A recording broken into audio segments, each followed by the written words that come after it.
ಅತಿಥಿಗಳೇ, ಶಿಕ್ಷಕ ವೃಂದದವರೇ ಹಾಗೂ ನನ್ನ ಆತ್ಮೀಯ ಸ್ನೇಹಿತರೆ, ಎಲ್ಲರಿಗೂ ಸ್ವಾತಂತ್ರ್ಯ ದಿನಾಚರಣೆಯ ಹಾರ್ದಿಕ ಶುಭಾಶಯಗಳು. ನಾವೆಲ್ಲರೂ 79ನೇ ಸ್ವಾತಂತ್ರ್ಯ ದಿನವನ್ನು ಆಚರಿಸಲು ಇಲ್ಲಿ ಸೇರಿದ್ದೇವೆ. ಈ ಸಂದರ್ಭದಲ್ಲಿ ಕಳೆದ 78 ವರ್ಷಗಳಲ್ಲಿ ನಮ್ಮ ಸ್ವತಂತ್ರ ಭಾರತ ಸಾಧಿಸಿರುವ ಪ್ರಗತಿಯ ಬಗ್ಗೆ ಹೆಮ್ಮೆಯಿಂದ ಮಾತನಾಡಲು ನಾನು ಬಯಸುತ್ತೇನೆ. ಸ್ವತಂತ್ರ ಬಂದಾಗ ನಮ್ಮ ದೇಶವು ಅನೇಕ ಸವಾಲುಗಳನ್ನು ಎದುರಿಸುತ್ತಿತ್ತು. ಆದರೂ ಇಷ್ಟೆಲ್ಲ ಕಷ್ಟಗಳಿದ್ದರೂ ನಾವು ನಮ್ಮ ದೃಢ ಸಂಕಲ್ಪ ಮತ್ತು ಪರಿಶ್ರಮದಿಂದ ಮುನ್ನಡೆದಿದ್ದೇವೆ.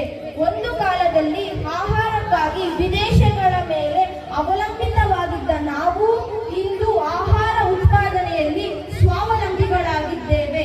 ಭಾರತದ ಬಾಹ್ಯಾಕಾಶ ತಂತ್ರಜ್ಞಾನದಲ್ಲಿ ಗಣನೀಯ ಪ್ರಗತಿ ಸಾಧಿಸಿದೆ.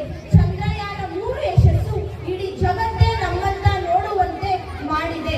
ಮಂಗಳಯಾನ, ಗಗನಯಾನದಂತಹ ಮಹತ್ವಾಕಾಂಕ್ಷೆಯ ಯೋಜನೆಗಳು ನಮ್ಮ ತಂತ್ರಜ್ಞಾನದ ಸಾಕ್ಷಿಯಾಗಿದೆ. ಅನಕ್ಷರತೆಯನ್ನು ಹೋಗಲಾಡಿಸಲು